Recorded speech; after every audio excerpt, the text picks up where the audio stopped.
about to hear is true. The names have been changed to protect the innocent. Dragnet, brought to you by Chesterfield, America's most popular two-way cigarette. Chesterfield King Size at the new low price, and Chesterfield Regular.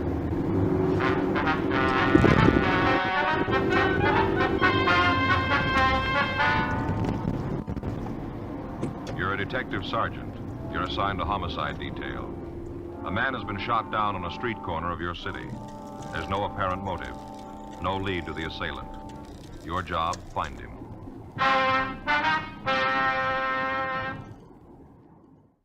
What a pair. What a buy.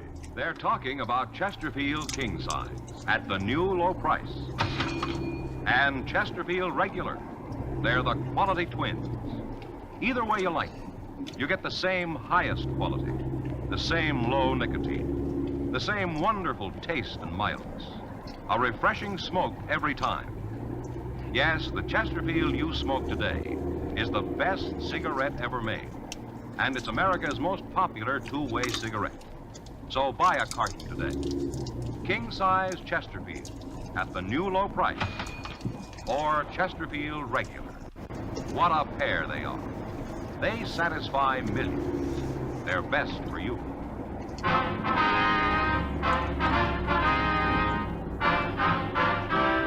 Dragnet, the documented drama of an actual crime. For the next 30 minutes, in cooperation with the Los Angeles Police Department, you will travel step by step on the side of the law through an actual case transcribed from official police files. From beginning to end, from crime to punishment, Dragnet is the story of your police force in action. It was Tuesday, May 8th. It was cool in Los Angeles. We were working the night watch out of homicide detail. My partner's Frank Smith. The boss is Captain Larimer. My name's Friday.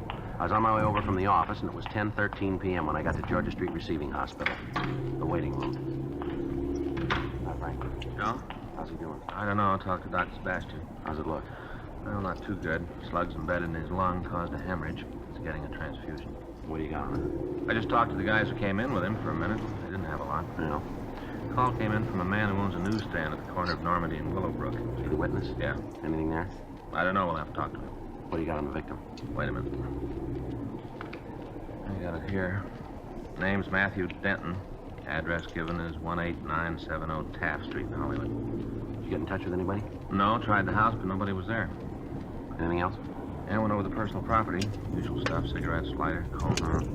Found a diamond ring on the small finger left hand. It looks expensive. Gold wristwatch. $140 in cash. $1,300 in American Express checks. Doesn't spell robbery, does it? No, none of the stuff was disturbed. Well, maybe you can tell us something, huh? Yeah. Joe, Frank? Hi, Doc. How are you? How's it look? What time you got? 10:16. Make it 10:13. Close enough for the report. What? Time of death.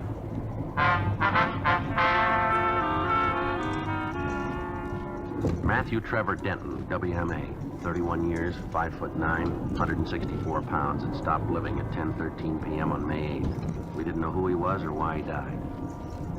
Before we left the hospital, we put in a call to Denton's address, but we got no answer. We checked the name and descriptions through R&I. There was no record on the dead man. At 10:48 p.m., we left Georgia Street and drove over to the scene of the shooting, where we talked to the witness, Andrew Cates.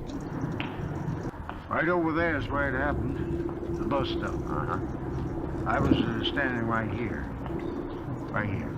I saw the whole thing happen. Yes, sir. About what time was that, Mr. Cates? Oh, I guess it was 9:30 or so. I see. I was just standing here, and bang, bang, 2 shots. Did you see what led up to the shooting? What do you mean, let up? Well, I mean, did you see what happened before? Oh, yeah, the whole thing. Uh-huh. Would you tell us about it? Sure. All right. Go ahead. Well, one of those nights where just nothing went right, you know what I mean? Uh-huh. I started off my wife burning the coffee. I wouldn't think a person to do that, would you? Burn the coffee. Would you like to go ahead? I had a big argument before I left home. I just started off that way. Yes, sir. Got on here and took over. About what time did you open the stands? Oh, I 7:30 in the morning. Try to get breakfast business. You know, people on the way to eat. Stop off for early paper. I see. I try to get them. All right. I open her up in the morning, and then there's a school kid takes over for me about 3 in the afternoon. He's here around 6:30. We'll come back from supper. I see. That's when she burned the coffee. Night supper. All right, you want to tell us about the shooting? Oh, sure. They're kind of hard, you know. This is the first time for me. How's that? Well, it's the first time I've ever been a witness. First. What time did you first see the victim? Man who was shot? Yes, sir. Well, I told you. About 9:30. The car pulled up to the curb, and this fella got out. He kind of stood there for a minute. He talked to the other fella in the car. He just stood there a minute and talked. Kind of leaned in the window. Mm-hmm. The car pulled away, and the one man, the one who got out, Yeah. he walked over and sat down on the bench like he was waiting for the bus. Mr. Cates, you got a good look at the car he got out of? Well, I saw it, if that's what you mean. Would you describe it for us? A black Chevy. I'd say maybe a 52 or 53.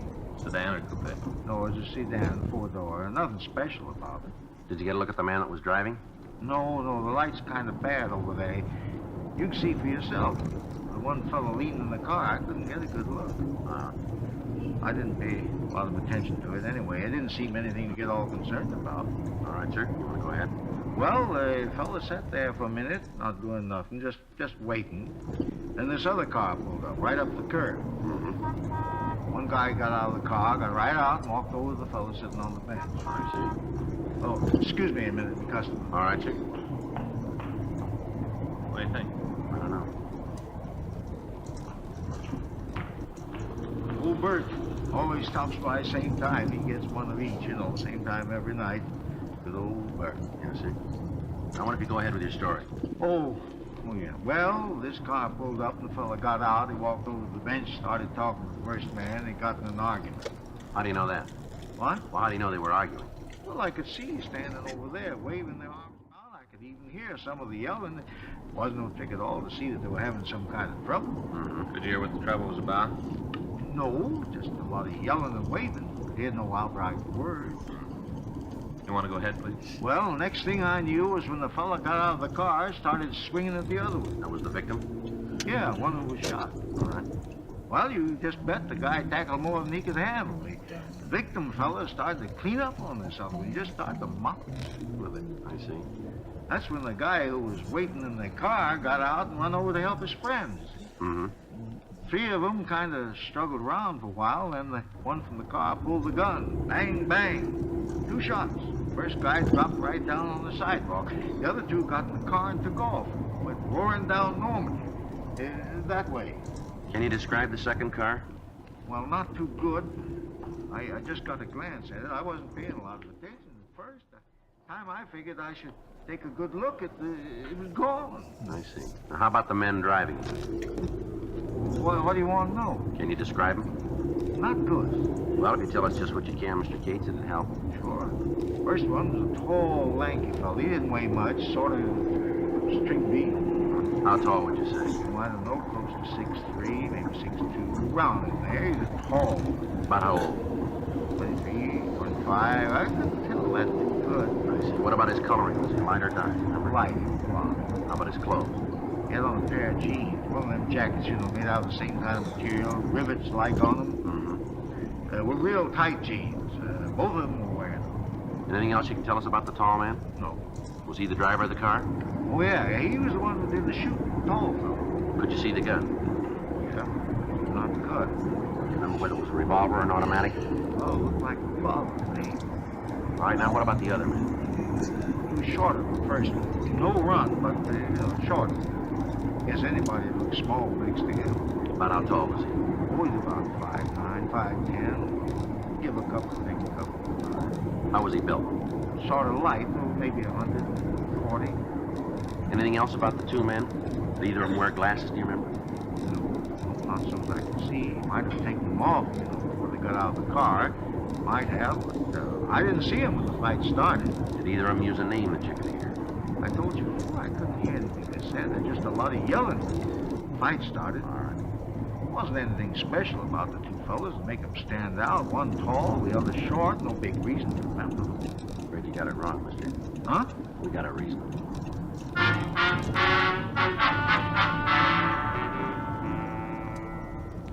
We made arrangements for Andrew Cates to come down to the office and look through the mug books. The rest of the neighborhood was checked again, but we were unable to find anyone else who'd witnessed the shooting. While we'd been talking to Cates, a team of detectives from Homicide Detail had gone out to the victim's house. They didn't find anyone at home, but When they spoke to the neighbors, they were told that Matthew Denton's wife was in a hospital. Frank and I checked with her doctor and found out that she was in the maternity ward. He recommended that we delay talking to the woman as long as possible since she was in a weakened condition. From the hospital records, we found that Denton was employed by an advertising agency. We checked with the nurses on duty and found that he left the hospital with another man. They gave us a description of him, but they were unable to identify him for us. We asked that they call the office in the event the man returned to the hospital. Frank and I went back to the office and checked out. The next morning, Wednesday, at 8:40 a.m., we were back in the squad room. Yes, sir. You looking for somebody? I'd like to see somebody about this story in the paper. Which one is that, sir? About the shooting last night, corner Normandy and Willow. What did you want to talk about? Are you the officers handling the case? Yes, sir. My name's Sterling Hall. I think maybe I can help you out. All right. Want to have a seat, Mr. Hall? Sure Here, thing, right here's thanks. fine. Sit right here. Thank you. This is my partner, Frank Smith. My name's Friday. How do you do, Mr. Smith? All right. What do you got? Well, it says here in the paper where Denton left the hospital with the man. It says you're looking for him. That's right. Well, you don't have to look no further. I'm him. You were with Denton last night, were you? Just said that. All right. How long were you together? Till about 9:30. They dropped him off at the bus stand right where he was shot. Well, I don't wonder if you can start at the beginning and tell us the whole story, would you? Sure thing. Well, you see, I got a lady friend, same hospital as Denton's wife. I was over there last night to say hello. I brought her a box of caramels and said hello. Uh-huh. But I was on my way out the place, and I stopped off for a cup of coffee in that little old shop they got there. You know, where they has the gifts, books on what to name the baby and all. Yeah, I know it. Well, I was having a cup of coffee, and this here Denton come in. He wanted to buy a little plant for his wife. They just had a baby, wanted to send her something. I see. Now, we got to talking and had a cup of coffee. It turned out he didn't have his car, so I asked him if I could give him a ride home. He was kind of nervous and all, his new father. Yes, sir. We left the hospital, and he said it wasn't necessary for me to take him all the way home. He said for me to just drop him off at the bus stand. Told me there was one went right near his house. All right. Well, on the way, we was following this car, and all of a sudden it stops. No signal, nothing, just slams on the brakes, and we rammed into it. Well, didn't hardly do no damage to the other car. Broke one of my headlights is all, but didn't hurt the other car at all. I see. Now, two fellers got out, and they walked back, and they started a little ruckus. Said we was speeding and driving reckless, all that kind of stuff, real loud. And this damn, he tell them to shove off. Said their car wasn't hurt at all, and said not to make a big thing out of it. He told them it was their fault anyway. Were you still in the car? No, we got out to see what damage had occurred. I see. Now, these two guys started to get rugged now, like they wanted to start some real trouble, and Denton said if they wanted to make a problem out of it, the thing to do was to call the cops and make a complaint. What'd they say to that? Nothing, just said to forget it, and then they got in the car and shoved off. Mm-hmm. Now, I didn't see him again, but I got to thinking about it this morning when I saw the story in the paper. You think it might have been one of them two who shot Denton? Well, we don't know, sir. Can you give us a description of the man? Sure thing. Now, one of them was real tall. The other one was about my height. Be about 5'8"? 5'8" and 3/4. All right. Can you give us a description of the car? Yes, sir. It was a light blue Ford, one of them new ones, you know, with the plastic on top. Yes, sir. I took a good look at it. Matter of fact, I kind of thought there might be some trouble about the accident. I didn't want to be out on a limb with my insurance company, so I made sure. Yeah. I got the license number.